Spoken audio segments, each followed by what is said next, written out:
First at 5. From the University of Florida's College of Journalism and Communications, you're watching WUFT News. Our top story tonight, a Florida jury spares Parkland shooter Nikolas Cruz from the death penalty. He'll get life without parole when sentenced.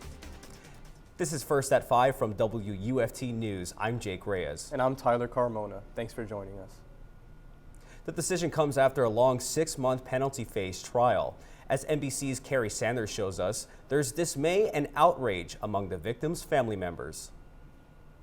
A 12-member jury in Broward County, Florida, surprising the victims' families in that horrible shooting 4 years ago at Marjory Stoneman Douglas High School. It was expected that the jury, by the family members, would return a death sentence, but instead they came back, and in each of the 17 counts, they chose that it would be life in prison for 24-year-old Nikolas Cruz. The family members say that the reason that they went through with this trial, because he had already admitted his guilt. The only portion of this trial that was going on was sentencing, was because they expected if there was ever a case for a death sentence, it would be this one. I'm disgusted with those jurors. I'm disgusted with the system. That you can allow 17 dead and 17 others shot and wounded and not give the death penalty. What do we have the death penalty for? What is the purpose of it? You set a precedent today. You set a precedent for the next mass killing, and nothing happens to you. You'll get life in jail. There will be great disappointment for family members who point out there is no sense of closure. Their loved ones were taken from them, and now they feel that the justice system itself has let them down. Carrie Sanders, NBC News, Fort Lauderdale. A bulletproof vest saved a Polk County Sheriff's deputy when he was shot in the chest last night. The deputy and his partner were responding to a reported family disturbance when they tried to tase 41-year-old Gabriel Batista. He produced a gun and fired a round that hit one of the deputies in the chest. As the officers returned fire, Batista immediately threw down the gun and surrendered. You know, Tyler, I thought it was going to rain today, but I'm so glad I didn't get wet on my way to class. Yeah, same here, Derrah. Are we going to stay dry this evening? We were tracking several storms passing through our area earlier today. As soon as they reached our area, it completely dispersed, and we've been dry ever since. Skies outside mostly cloudy. You can see a few stratus clouds above the stadium there and some cumulus in the back. It feels like 88 degrees as we haven't received any rain in several hours, so those temperatures did have time to warm up quite a bit. Wind speeds are 8 miles per hour. Over the next hour, several hours, temperatures are going to steadily decrease, but not a whole lot. Tonight's overnight low won't be significantly lower than it has been the past few days. I'll have more on that coming up. Back to you. It was a hot day today, but an even hotter day for local firefighters. A Gainesville fire station hosted a training earlier to prepare for emergency situations. WUFT's Mistie Webb spoke with firefighters at the training to learn about what they do. Mistie, what'd you find out?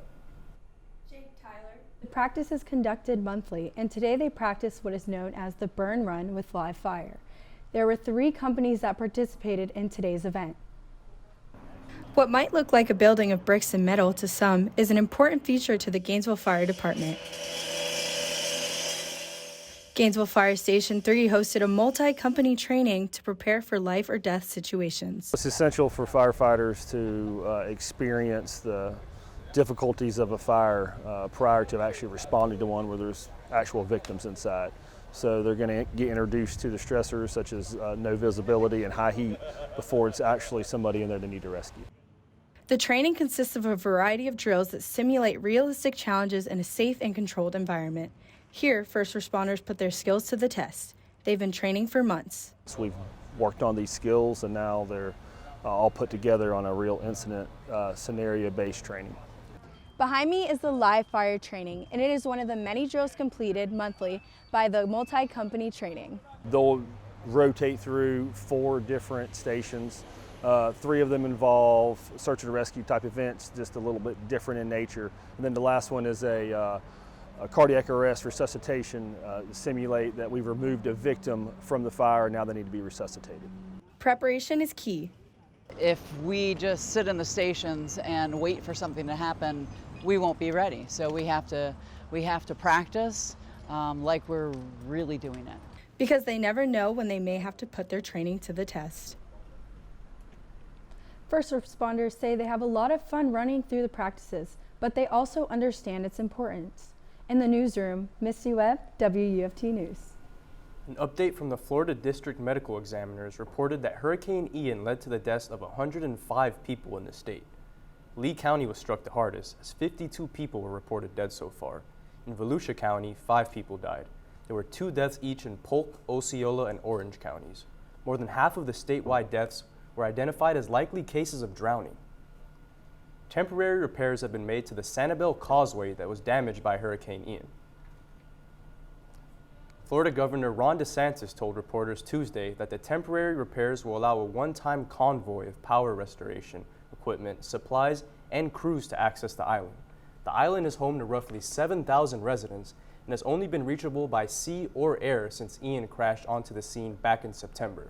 Search and rescue efforts at the island began after Ian passed, and last week, barges began to deploy movement and equipment to supplies to the island to restore power. The truck convoy could help speed up the power restoration efforts, though DeSantis said some of the infrastructure will have to be completely rebuilt.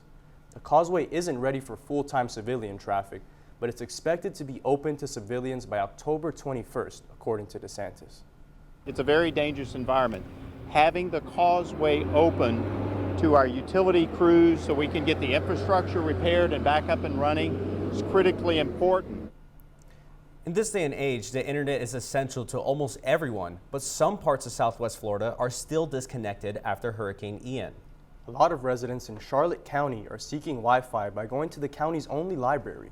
Fresh Takes Florida's Lauren White joins us now to shine a light on some of the people impacted. Jake, Tyler, I traveled to Punta Gorda with fellow reporter Grace Banahan, where we met people eager to get back online. One woman who works for Pfizer told us she didn't know how essential Wi-Fi was to her way of life until it was gone. This is the first day at the library. I was at the community center, but they're getting overloaded there, so they sent me here. Oh yeah, it's great here. My boss called me and I whispered, and he asked me if I was sleeping. I'm like, no, I'm at the library, I'm working here. I have LTE, it's very limited, so I'm not able to get a work connection at home. Parking, I had to get creative. I ended up parking on the street. I work for a pharmaceutical company and I do business analytics for them. I support a team that works with generic drugs, and so I haven't been able to support them. I am one of 6 people who do my job, and so the other people on my team are located throughout the country, so they've been able to cover for me, which has been great. It's a very virtual world, and so without internet, I can't do anything. I can't even get my files because they're all in Teams, which is all internet-based. So I really have to be connected, and it's got to be a good connection. I didn't really realize how much internet dependent I was.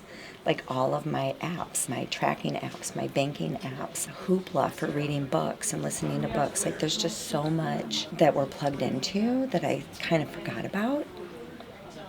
So yeah, it was almost like, it wasn't scary. It was almost like, oh, I get to take a break from it. But then after 2 weeks, it's like too much of a break.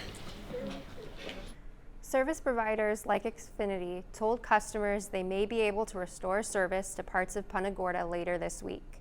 You can read the full article along with more interviews and more of our coverage at WUFT.org. Speaking of the weather, we've seen dozens of stories on Ian's aftermath, from heart-wrenching to heartwarming. A team of WUFT journalists put together a half-hour look at the immediate Florida impact. Hurricane Ian, the aftermath, will air tomorrow at 9 p.m. here on WUFT-TV. I'll definitely be tuning in, Jake. Later on, we'll have some updates on some experiences you can have around town.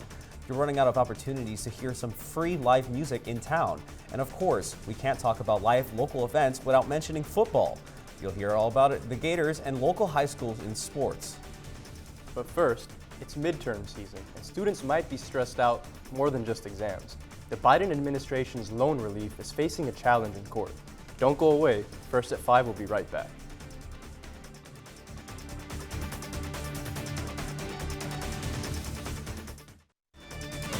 You're watching WUFT-TV News. Welcome back. 6 states are suing the Biden administration over the student loan forgiveness plan. A hearing was held at the St. Louis Downtown Federal Court building Wednesday morning. Today in court, attorneys representing Nebraska and Missouri asked the judge to grant a preliminary injunction, which temporarily put the student loan cancellation on hold until the judge issues a final ruling on the case. The Biden administration's plan would cancel up to $20,000 in student loan debt for millions of federal borrowers. The states argued the administration does not have legal authority to grant this program. One local artist strives to promote through the community with creativity. Celino Dimitrov's store on Main Street has become a home for painters and sculptors. He opened Soma Art Media Hub 7 years ago to pursue and share his passion for art. Dimitrov's artwork and inventory is used by UF's architecture school, local art shows, and plays. He said he believes in turning funk into function. I revive and resuscitate. I breathe life back into junk that people were just done with. Dimitrov tries to support his customers' artistry by discounting prices for certain items. For him, it's not all about profit. He'd rather be remembered for uplifting his community and fostering imagination. It's the second to last week of Bo Diddley Plaza's Free Fridays. Every Friday from 7 p.m. to 9 p.m., local and regional artists perform free outdoor concerts.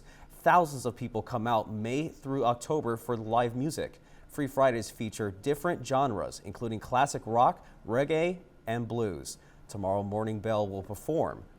The final concert on the 21st will feature the Imposters. A city event manager says why artists are inspired to perform for less profits.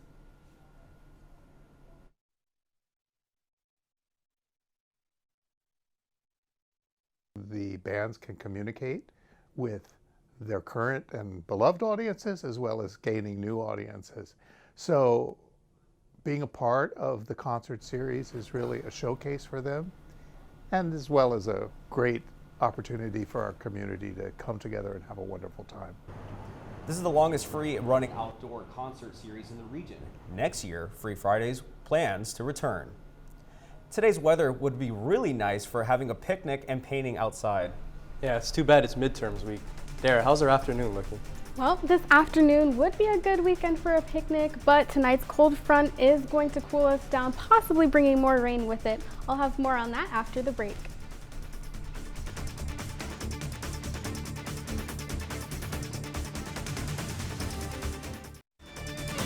You're watching WUFT-TV News. Earlier this afternoon, we were tracking several storms headed straight towards our area, but it looks like as soon as they got further inland and reached our area, they completely dispersed, and we've been dry ever since. But we're not in the clear. We are tracking a passing cold front that is expected to move through our area later this evening and tonight, affecting parts of Palatka all the way to St. Augustine. It doesn't look like anything is going to directly impact the Gainesville area, but if you're near areas in Palatka, I would watch out for a few passing showers as this cold front continues to make its way further south. Right now, outside of our studios, skies are mostly cloudy. It's beginning to look a little like overcast out there. It feels like 88 degrees with wind speeds about 8 miles per hour, so it feels like a light breeze right now. Temperatures across North Florida in the mid to upper 80s as we haven't received any rain in several hours, so it's had time to warm up. 85 in Gainesville, 85 in Palatka, and 85 in Ocala. Over the next couple of hours, we're not going to be cooling down a whole lot.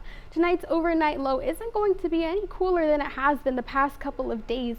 62 in Gainesville, 64 in Palatka, and 63 in Ocala. As you wake up tomorrow morning, you're in for another foggy commute, or it's going to be developing early in the morning, headed south towards Gainesville and dispersing later in the later half of the morning. As you plan your day on Friday, lots of sunshine for lunchtime, partly cloudy skies, and a chance for showers later in the afternoon. But again, it doesn't look like anything's going to be directly impacting our area here in Gainesville. Most of that rain is going to be south of us where that cold front is located. The rest of this week, temperatures are going to be warming up just a bit as we are not expecting any rain, but next week we do have a 20% chance of rain on Monday and will be cooler in the 70s next week. Back to you. Well, it was a big win for the Gators last week against Missouri, right, Tyler? That's right. It was Florida's first SEC win of the season. Talia, what can we expect from the Gators this week? The Gators prepare to face the LSU Tigers in another home game Saturday. I'll have more after the break.